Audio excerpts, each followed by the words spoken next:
Babatee, from the bottom of my heart, I forget and forgive. Babatee slept with Lande's wife. No. Babatee slept with Dara. Yes.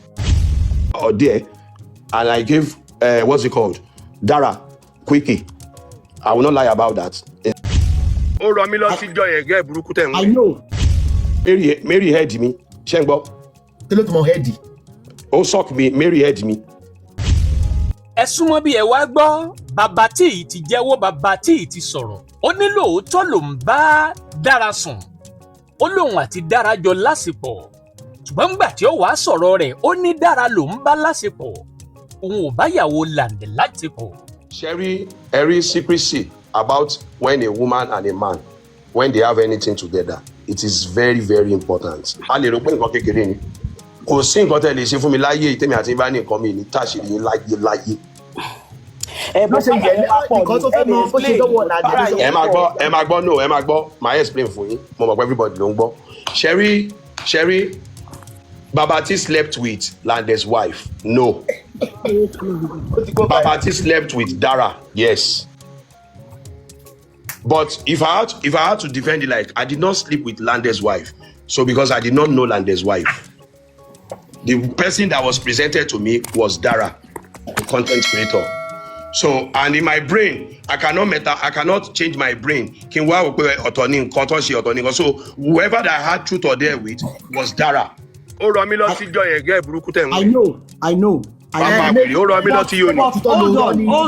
on. Má tó sọ fẹ́ kó mò kí mutí. Ìkàdí ó rọ mí lọ tí yóò ìkà. Why is she lying? Babatee, you have already put yourself in a mess. You understand? Mommy. Don't. Àní ká má máa parọ́ tó bá ti di kọ́. Ṣé pé àbí. Ẹ má bínú, ó kàn ká mi lára ní pọ́n. Pé òun díẹ̀ Babatee wá ní I dare you to come and give me doggy. Of course, ẹ ti jí ilé already. So bó dẹ̀ bí Babatee dẹ̀ ṣe díẹ̀ pé kó wá give òun ní doggy. Ó wá like Babatee wá ní ṣé mo fẹ́ máa wo àwọn pé kí n kọ̀yìn sí wọn náà. Máa ní èwo ni kọ̀yìn sí something like that pé ó wá ní kò tẹ̀ need ó yá kọ like kí n kọ̀yìn sí wọn mo wá kọ ẹ̀yìn sí wọn.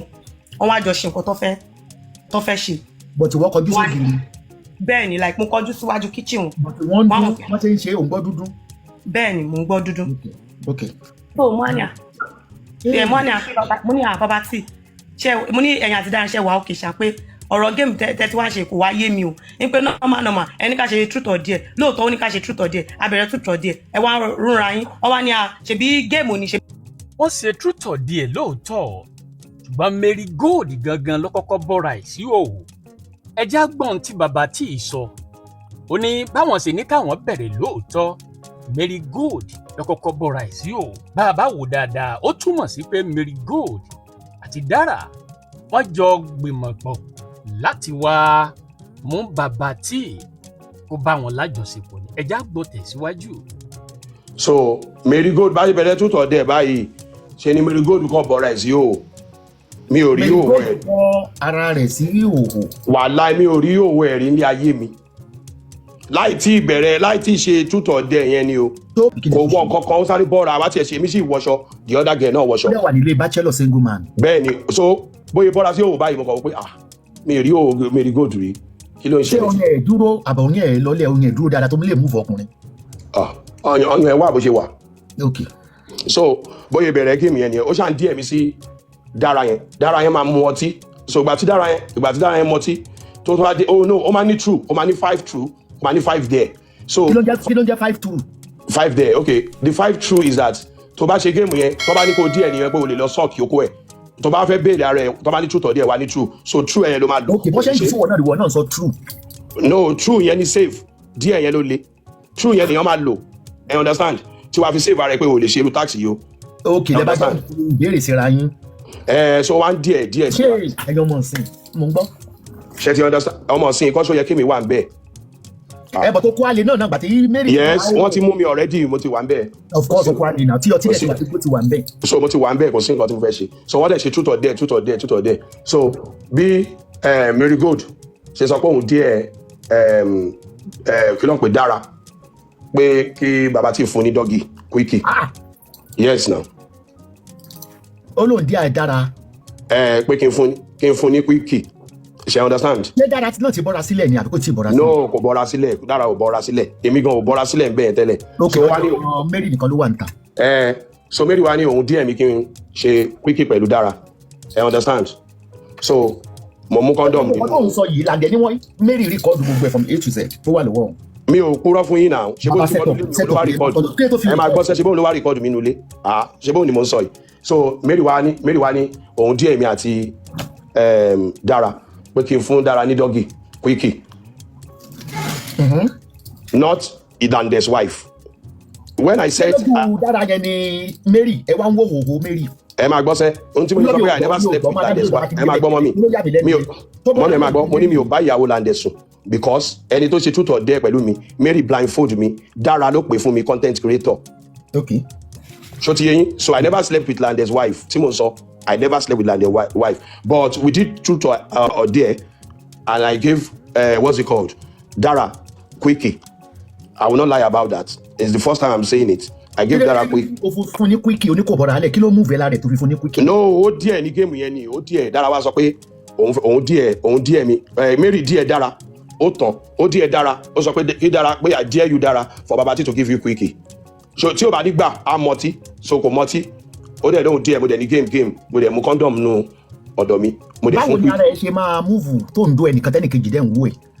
That's me pé 3 sums ló ṣe nígbà yẹn. No 3 sums kan o mi ò do Mary o mi ò do Mary o. Mary wà ní òhò. Bẹ́ẹ̀ ni Mary kan wà ní òhò ní tax tí Mary ṣe Mary head mi ṣé ń gbọ́. Kí ló tún mọ head? Ó suck mi Mary head mi. Yes so bí game yẹn ṣe lọ nìyẹn kò sọ̀rọ̀ pé bóyá anything and èmi ò kí n tú àṣírí òbò ẹ̀dá tó bá tú àṣírí òbò láyé yìí àṣírí ẹ̀ ò ní bò but tó ti dọ́rọ̀ kéèsì báyìí kò need anybody but mi ò mọ̀ they just barge into me and they make use of me. That mean pé Mary yẹn àti Dara wọ́n ti ń ṣe kinní yẹn pẹ̀lú other men. Mi ò mọ̀ but Mary ló masterminded gbogbo ẹ̀ Mary ló plan gbogbo truth or dare everything. O dẹ̀ ṣe quickie lójú Mary. Yes now. Ọyàn Mary wà ta definitely o bá Mary náà ṣe. Ìdóhùn mi ò bá Mary ṣe kankan o láíláí mi ò lè purọ́ ọmọ náà mi ò ń parọ́. So bó ṣe ń ṣe quickie doggy fún Dara òun ra. Òun ṣe quickie doggy ẹ máa gbọ́ ṣe rí quickie yẹn 1 minute ni tó bá ti tán bá gbam another truth or dare again. I dare you. 1 minute discharge man okay. Like 1 2 3 tó bá ti ṣe wọ́n máa charge ẹ so ti yẹn so it's 1 minute is a game. Yes now I did doggy me more. I did doggy there's no kò sí point àti máa parọ́ ní time mi bí táwọn yìí. Ọlọ́run kan ṣá wọ́n gbá ẹ ní géèmù nínú ilé ẹ̀ lẹ́mọ̀. Yes wọ́n gbá mi ní géèmù nínú ilé now kí ló wá ṣẹlẹ̀ so baby báyìí ṣe truth or dare a ṣe ń ṣe lọ tẹ́ ẹ̀ mo wá fẹ́ lọ mú nǹkan nu mọ́tò so bí kò ṣe ń bọ̀ báyìí mo kò gbọ́ tí Mary sọ pé ó dà pé Babatee ti mọ̀ Babatee ti mọ̀ kí ni ẹsẹ̀kẹsẹ̀ ni mo ti feel somehow mo wá lọ bá mo ní wọ́n kí ni Babatee mọ̀ Mary mo lọ nífun mo pest time ó wá ní pé kí n má bínú pé ìyàwó Lande rè mo ní kí ló sọ ó ní ìyàwó Lande ni pé nǹkan tó ń sọ yẹn bóyá pé mo ti mọ̀ pé kí n má bínú. pé o mọ̀ pé ìyàwó Lande ni. Kí lẹ wí. tó lè búra sí pé o mọ̀ pé ìyàwó Lande ni. Yes now ló mú wálé mi mo lè búra sí anywhere kò sọ fún mi pé òun mú yàn gọ́bọ̀ kò dẹ̀ introduce ẹ̀ sí mi àti ìyàwó Lande. èmi gangan fúnra mi mo ká so ó wá sọ fún mi pé ìyàwó Lande ni mo ní wá ibẹ̀ mo ti mọ̀ pé mo ti wọ̀ so látijọ́ yẹn báyìí tó bá pè mí báyìí mo máa gbọ̀n ni ó lè lóun fẹ́ jẹ pizza ó lè lóun fẹ́. ìjẹta nìyẹn ṣé Mary àbí Dara. as in Marygold ó smart débi pé ẹ tó bá ti wọnú nẹ́ẹ̀tì ẹ kò lè bọ́ ọmọ láyé. a máa pè fún fẹ́ jẹ pizza kó ọdẹ kò ṣe gbogbo. Yes ó máa ní kí Dara pè mí fún fẹ́ jẹ pizza. ṣé ìwọ òpè Mary rìkọ́dù yín torí mo bè lọ́wọ́ Lande. ẹ máa gbọ́ sẹ́ẹ̀ ó máa ní kí Dara èmi ò mọ̀ ó máa kàn ní Dara kan sọ fún mi pé. ó ní dọ́gì lẹ ṣe nínú kitchen so possible kí Dara lọ bọ́kọ̀ ẹ̀ kó sọ pé òun ṣẹ̀ṣẹ̀ ṣe dọ́gì nínú kitchen mo níta lórí ìkọlù ẹ̀ ó ní máa wọlé of course ẹ̀yin mélòó lẹ wà nínú ilé. No kò ní ìdí pé anybody hide anything ṣé mo nǹkan tí mo ṣe ní mọ́mì ṣé mo nǹkan tí mo ṣe ní mo challenge ìjọba Lande pé kó provide evidence mo believe pé ìjọba Lande ló rán Mary wá pé kó wá fi ìyàwó ẹ̀ set me up nínú ilé. báwo ìrọ̀ kò possible objection. Ti get because báwo ni wọ́n ṣe mọ̀ àṣẹ truth or dare. mélòó lẹ ríra rí.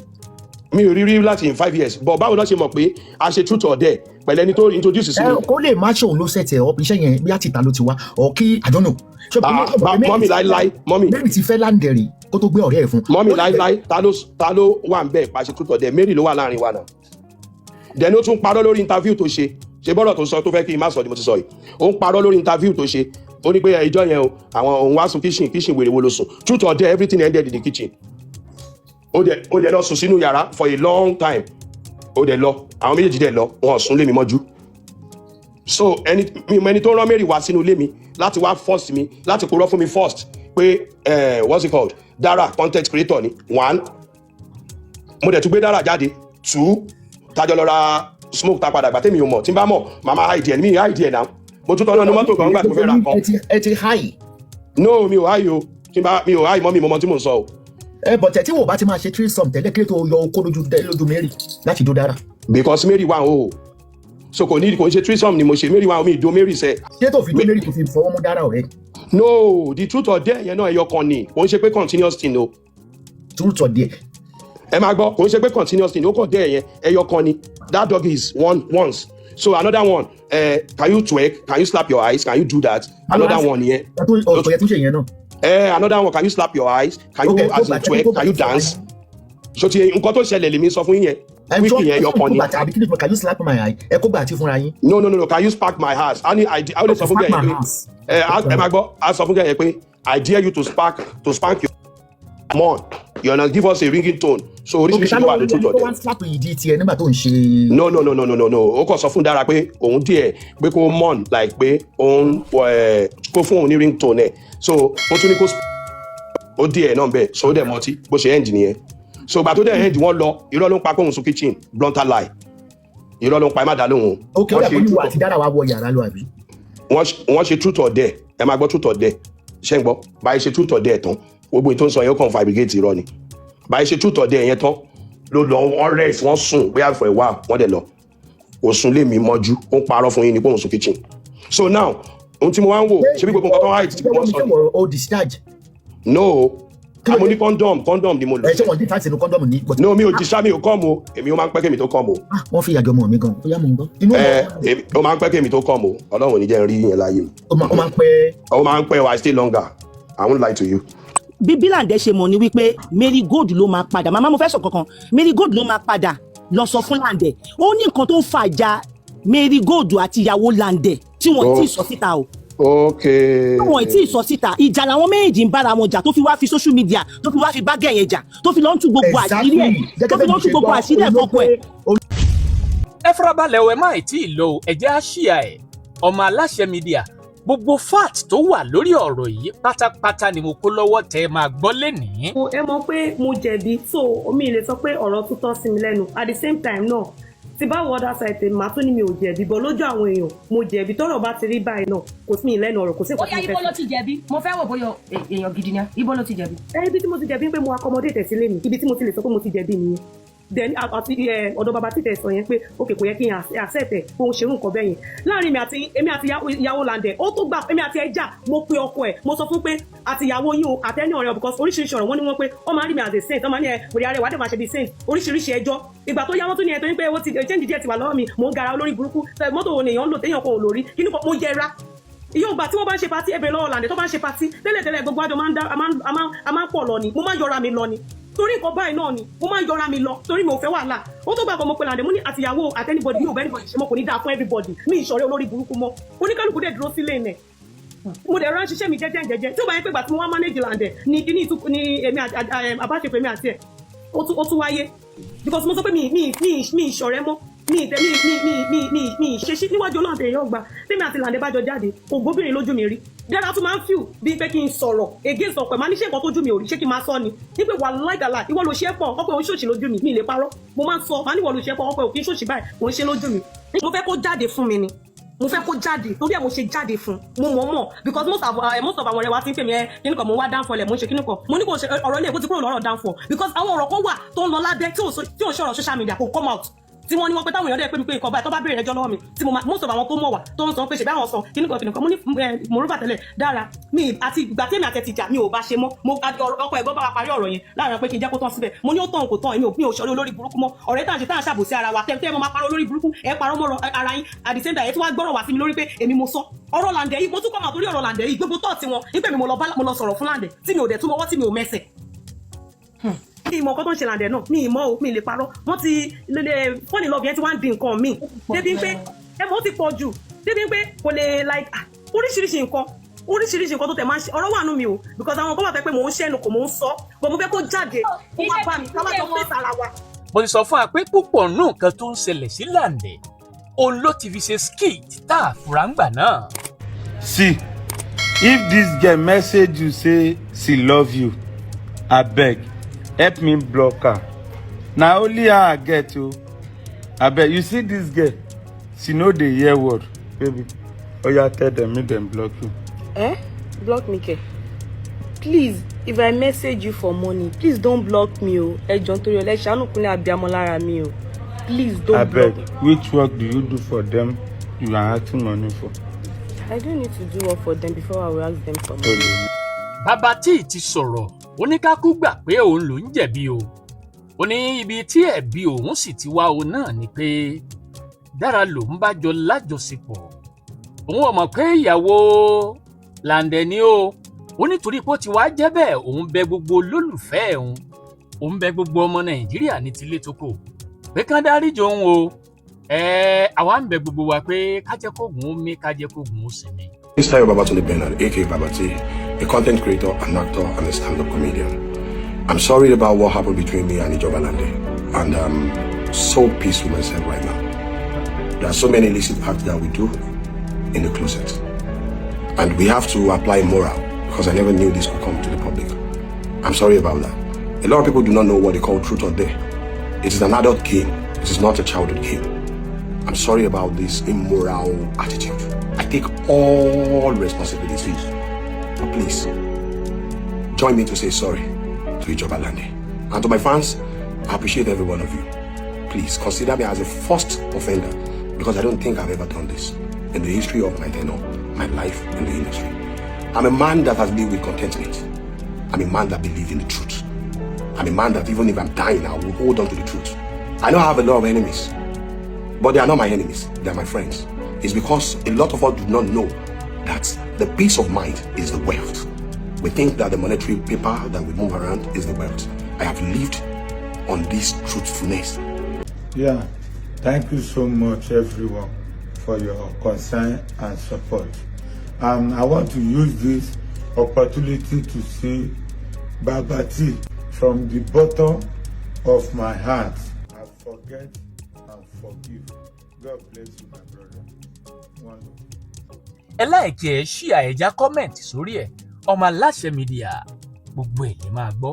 kò ní jù bá ń lọ táàrí lábalábí tá a wà yìí bó bá tún ṣe ń lọ àwa ò ní jẹ́ kí sì yín ó di sí o. ọmọ Aláṣẹ Media ẹ máa gbọ́ ẹ máa wọ ẹ ṣí ẹ̀ á tún pàdé lọ́jọ́ míì ọjọ́ ire o ire kàbìtì.